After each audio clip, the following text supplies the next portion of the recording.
One thing pa ang usapan po with the Iran was that there is a safe passage, ano. So those are three things.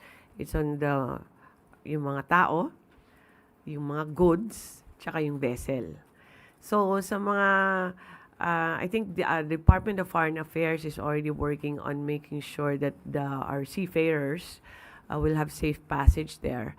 Meron na pong report sila pero wala po sa akin kasi. Pero alam ko meron ng nire-report sila kung ano yung na-identify nila kung nasaan yung mga Pilipino na nagtatrabaho na nandun pa rin sa mga barko. And then ang second po yung vessels. There's only a few vessels pero not necessarily petroleum products ang dala, mga petrochem ang mga dala nila. So that's not under energy, but I think DFA and Marina and all DOTR in particular are working on the making sure that they can be delivered here. And then ang third po is the goods, no? What does it mean when we say na goods ang safe passage? Na kahit hindi po vessel na Pilipino, pero yung dala po nila is para sa Pilipinas, then we're asking for safe passage. So that's what we are checking right now. Fortunately for the Philippines, though, we don't directly import from the Middle East. We actually import from South Korea, Japan, and all the other countries in Asia. But these countries actually import from the Middle East. So indirectly, medyo atin din sana yan. But that's more difficult to identify.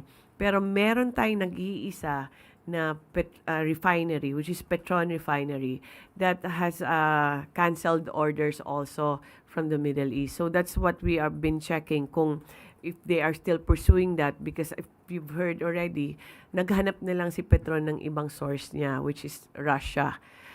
So ang maganda po ngayon kasi dahil resilient po ang mga Pilipino, we found other sources during this war. So like PNOC is buying from India, we're trying to get more from Canada and also from Argentina kahit ang LPG natin.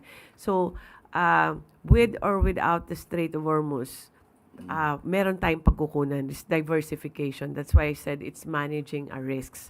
Pero ngayon po na open siya. Hopefully it stays open kasi kanina may narinig na naman akong sinarhan na naman. Pero depende kasi sa oras.